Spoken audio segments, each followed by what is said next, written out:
It's interesting how the internet works when it comes to camera reviews. You search for information on a new release, and suddenly your feed is flooded with videos from influencers raving about the product. They talk about how incredible it is, show a few quick sample shots, and move on. But what they don't tell you is that most of them only have the camera for a few days. They never really get to know its quirks, its flaws, or what it's actually like to use day after day. That's the main reason I decided to make this video. I'm not sponsored, I'm not borrowing gear, and I don't have to say nice things to stay on good terms with any company. I buy every piece of equipment I talk about, and that gives me the freedom to tell the truth.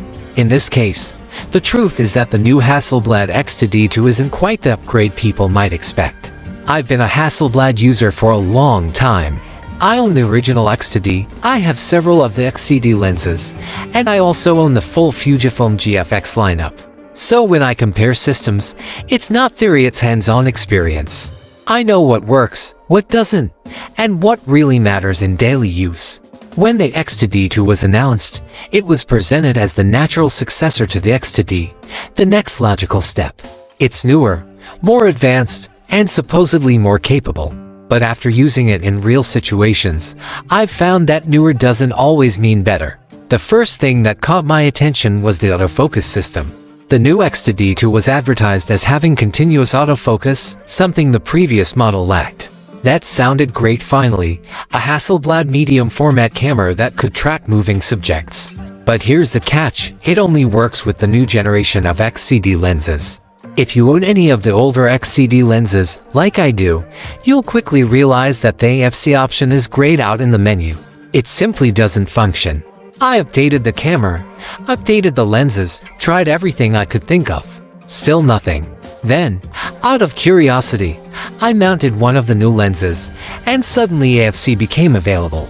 That's when it hit me, Hasselblad seems to be phasing out support for its older lenses. If you want to use continuous autofocus, you'll have to invest in new glass, and those lenses are not cheap.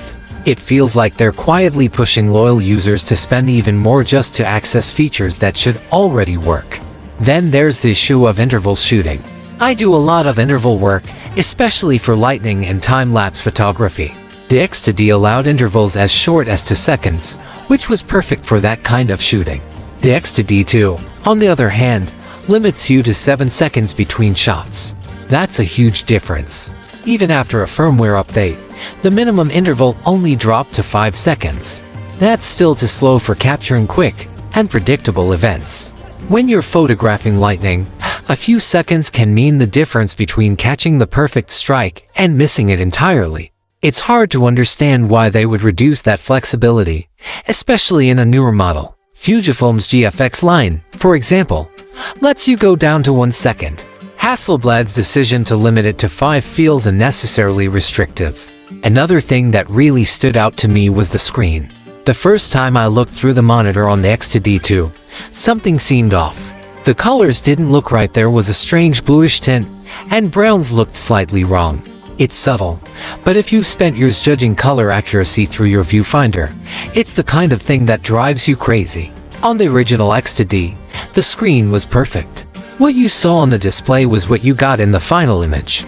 But with the X2D2, the preview looks noticeably different from the file you see later on your computer. That inconsistency makes it difficult to trust what you're seeing when shooting. To make sure I wasn't imagining things, I brought both cameras to a local camera store and tested them side by side. I compared to X2Ds and to X2D2s with multiple lenses, and all the new models had the same problem. The display colors were consistently cooler and slightly off. Turning off auto brightness and manually adjusting the display helped a little, but not enough. After some digging, I learned that there's a possibility Hasselblad switched display suppliers for this model. If that's true, then it's likely a hardware issue, not something a firmware update can fix. That means what you see on the X2D2 screen will never perfectly match the image you're capturing.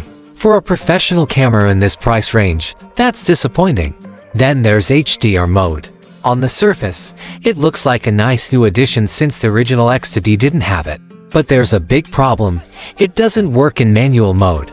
The option is there in the menu, but it's grayed out. You can switch to aperture priority or program mode and it'll activate, but in manual where most serious photographers prefer to work it stays disabled. It also only functions when you're shooting JPGs, not RAW. For a $7,000 camera, that's a frustrating limitation.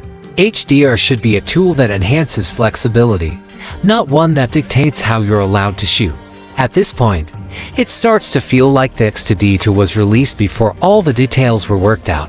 The new features look great on paper, but in practice, they don't always behave as expected. The autofocus only works with new lenses, the interval timer is slower, the monitor shows inaccurate colors, and HDR mode doesn't function in manual. Taken together, these issues make the camera feel unfinished. For the price, that's not something buyers should have to deal with. It makes you wonder why these choices were made. Maybe it's due to changes in parts suppliers, maybe it's a software design oversight, or maybe it's part of a larger plan to refresh the whole ecosystem and encourage users to upgrade their lenses too. Whatever the reason, it leaves a lot of loyal Hasselblad users feeling let down.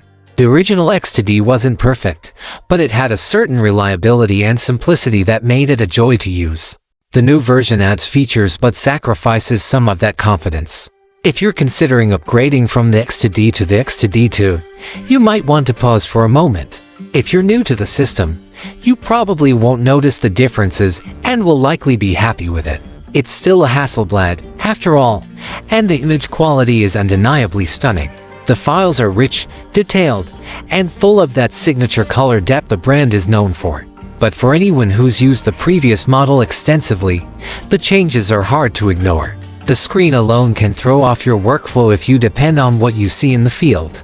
The bigger lesson here is that progress doesn't always come in a straight line. We've been conditioned to believe that every new model is automatically better, but sometimes that's not true. Sometimes manufacturers tweak things for costs, supply, or marketing reasons, and the end result feels like a step sideways or even backwards. That's what seems to have happened here. To be clear, this isn't a hit piece on Hasselblad.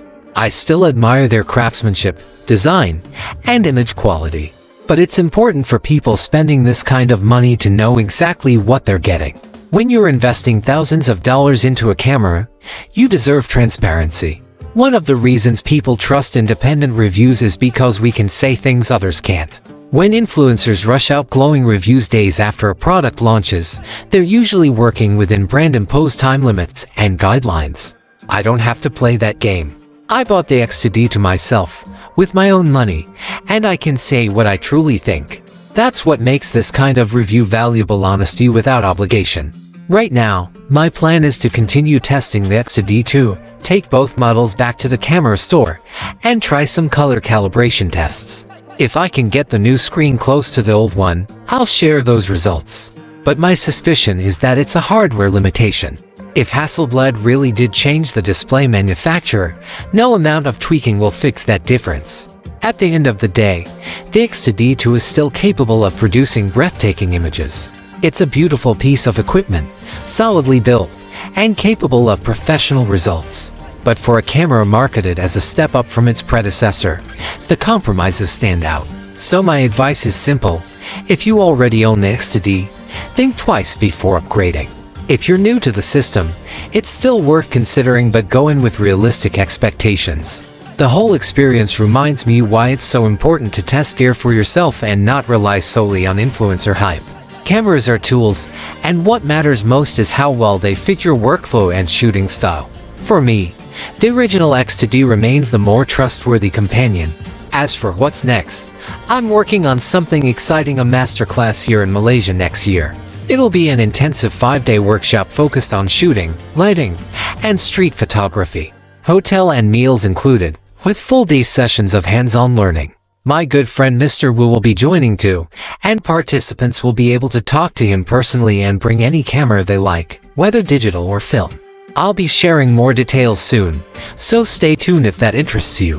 For now, that's my honest take on the Hasselblad X2D2. It's not a bad camera, but it's not the flawless upgrade it's been made out to be either.